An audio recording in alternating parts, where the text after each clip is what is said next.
Xin chào các bạn, mình là bác sĩ Minh Hiếu và chào mừng các bạn đã đến với chuỗi video về hỏi đáp cùng bác sĩ Minh Hiếu. Và trong chủ đề hôm nay chúng ta sẽ nói về chủ đề nám chân sau và chúng ta sẽ cùng tìm hiểu những cái câu hỏi mình nhận được thường xuyên nhất về chủ đề nám chân sau.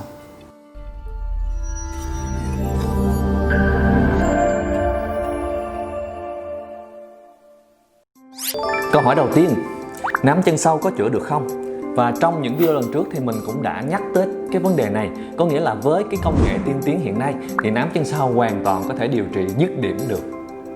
Và sẵn ở đây, nhân tiện đây thì mình sẽ nói đến một vấn đề là mình ở những video lần trước về nám chân sau thì mình có gặp một số cái comment của các bạn rằng các bạn hỏi là tại sao mình không làm những cái clip về điều trị nám chân sau tại nhà, hoặc là những cái clip về điều trị nám chân sau bằng những cái phương pháp từ thiên nhiên, thuốc uống, thuốc bôi. Thì sẵn nhân tiện đây thì mình cũng khẳng định với các bạn rằng là nám chân sau không thể nào điều trị bằng những cái phương pháp từ thiên nhiên hoặc là những cái phương pháp điều trị tại nhà được. Bởi vì cái cơ chế bệnh sinh của nám chân sau rất là phức tạp. Chúng ta phải sử dụng đúng công nghệ, chúng ta phải sử dụng đúng phương pháp điều trị thì mới mong hết dứt điểm được cái tình trạng nám chân sau. Vì vậy mình sẽ không làm những cái phương pháp, những cái clip nói về cái phương pháp điều trị nám chân sau tại nhà hoặc là bằng thuốc uống hoặc thuốc bôi. Bởi vì cơ bản là nó sẽ không bao giờ giải quyết được tình trạng nám chân sau. Như vậy, nám chân sau hoàn toàn có thể điều trị được nếu chúng ta được sử dụng đúng phương pháp cũng như là phù hợp với da của chúng ta. Những cái phương pháp này thì các bạn cần đến những cái cơ sở thẩm mỹ, những cái cơ sở chuyên môn để các bác sĩ, các chuyên gia có thể thăm khám cũng như đánh giá đúng tình trạng và lựa chọn phương pháp phù hợp cho các bạn. Câu hỏi thứ hai, nám chân sau điều trị được khoảng bao nhiêu phần trăm vậy bác sĩ? Hiện nay thì chúng ta có thể tự tin khẳng định một điều rằng nám chân sau có thể điều trị được khoảng 80, 90 và thậm chí gần như 100% về mặt thẩm mỹ nếu chúng ta sử dụng đúng phương pháp điều trị. Và tại sao chúng ta lại có một cái khoảng dao động từ 80 đến 100, 90 đến 100% này? Có nghĩa là khi chúng ta điều trị nám chân sau thì cái hiệu quả điều trị nó sẽ phụ thuộc vào thứ nhất là cái sức khỏe làn da của các bạn, có nghĩa là da các bạn mỏng yếu đỏ hay là da các bạn khỏe mạnh. Thứ hai là độ tuổi của các bạn, có nghĩa là chúng ta càng trẻ thì quá trình điều trị nám chân sau nó sẽ càng đáp ứng cao hơn, hiệu quả điều trị sẽ càng cao hơn.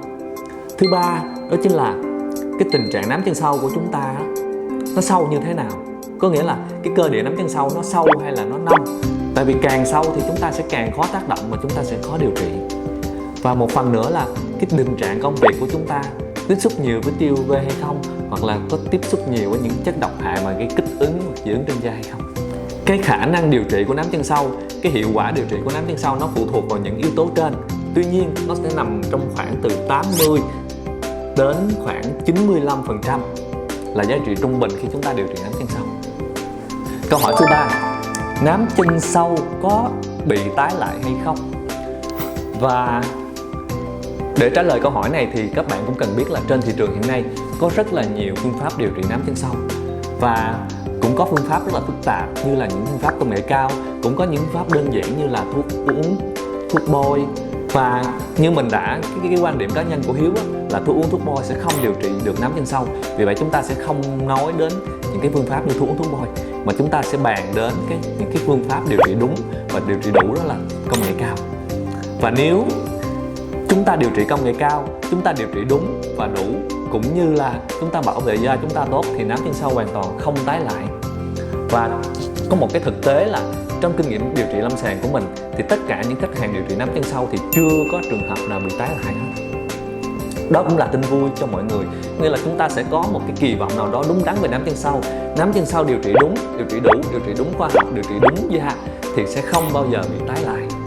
Tuy nhiên, những cái phương pháp điều trị nám chân sau khác, ví dụ như mình thấy trên mạng hiện nay có một số phương pháp là chúng ta sẽ sử dụng axit mạnh để làm đông tụ protein. Thì khi chúng ta chấm như vậy thì cái chỗ mà chúng ta chấm axit thì nó sẽ đóng thành cái mài, và cái mài nó bong ra thì các bạn sẽ thấy nám chân sau nó có thể mờ.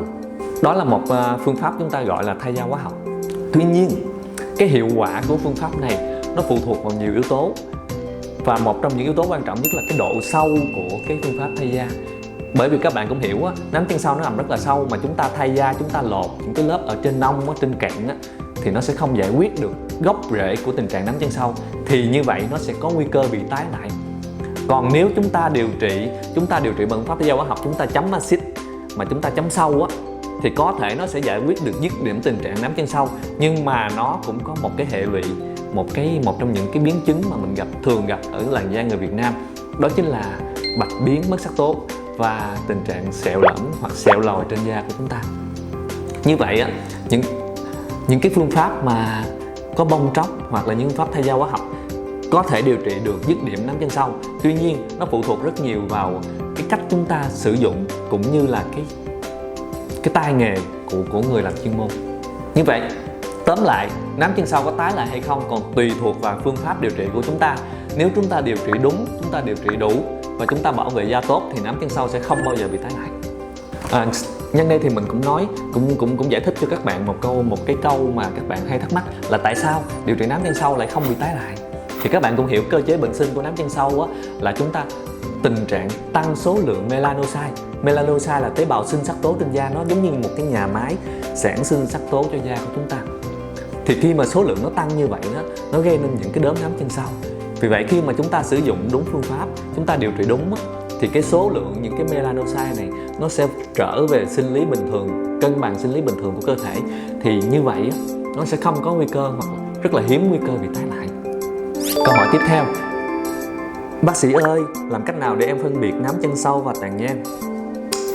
Phân biệt nám chân sâu và tàn nhang là một trong những cái vấn đề mà rất là nhiều trường hợp mà chúng ta hay bị lầm lẫn giữa nám chân sâu và tàn nhang, bởi vì hai cái dạng nám này nó đều có dạng đốm hết. Tuy nhiên mình sẽ chia sẻ với các bạn một cách đơn giản để chúng ta phân biệt hai loại nám này. Thứ nhất, nám chân sâu thì hơn 90% nó sẽ mọc hai bên rải rác, hai bên gò má của chúng ta và thành từng dạng đốm, và mỗi cái đốm nó khoảng, thông thường là nó lớn khoảng cái đầu đũa các bạn, và nó có màu nâu sẫm. Và phần lớn nám chân sâu nó sẽ mọc đối xứng hai bên.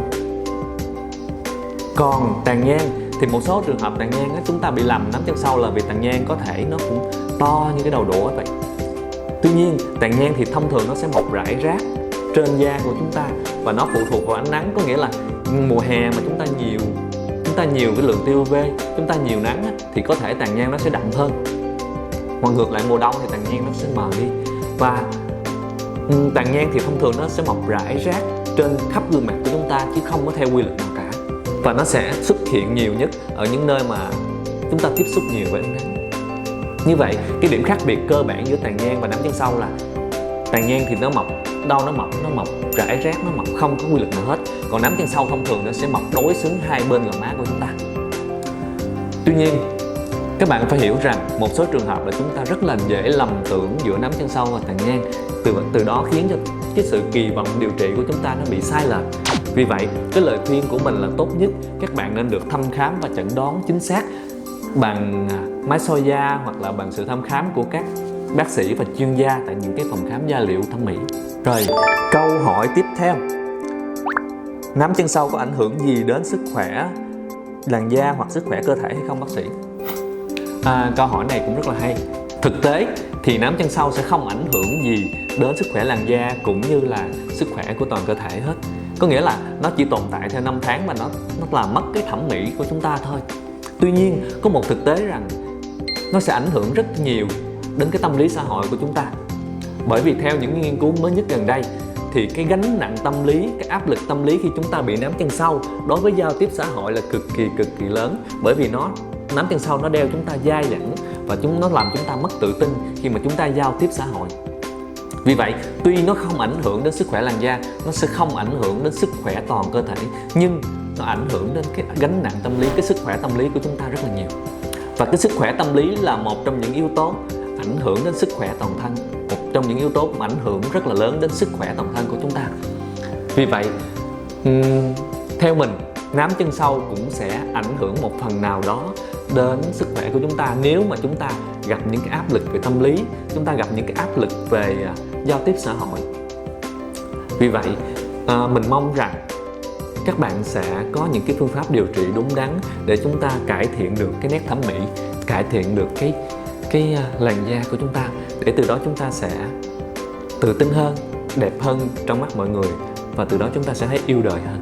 Trong video lần này thì mình đã giải đáp cho các bạn những câu hỏi mình nhận được nhiều nhất trong thời gian gần đây về chủ đề nắm chân sau, và hy vọng là nó sẽ giúp ích cho các bạn được một phần nào đó để các bạn hiểu rõ hơn về vấn đề sắc tố da trên da của chúng ta, hoặc là hiểu rõ hơn về cái kỳ vọng điều trị nắm chân sau. Nếu các bạn có những câu hỏi hoặc thắc mắc về vấn đề sắc tố da cũng như nắm chân sau thì có thể để lại bình luận bên dưới phần comment, thì mình sẽ làm những cái tư liệu cũng như cái động lực để làm những cái video sau chất lượng hơn, tốt hơn và phù hợp với các bạn hơn. Và đừng quên subscribe cũng như là theo dõi kênh YouTube của mình để từ đó chúng ta sẽ không bỏ lỡ những cái video mới nhất từ bác sĩ Minh Hiếu. Cảm ơn sự quan tâm và theo dõi của các bạn. Xin chào và hẹn gặp lại các bạn ở những video lần sau.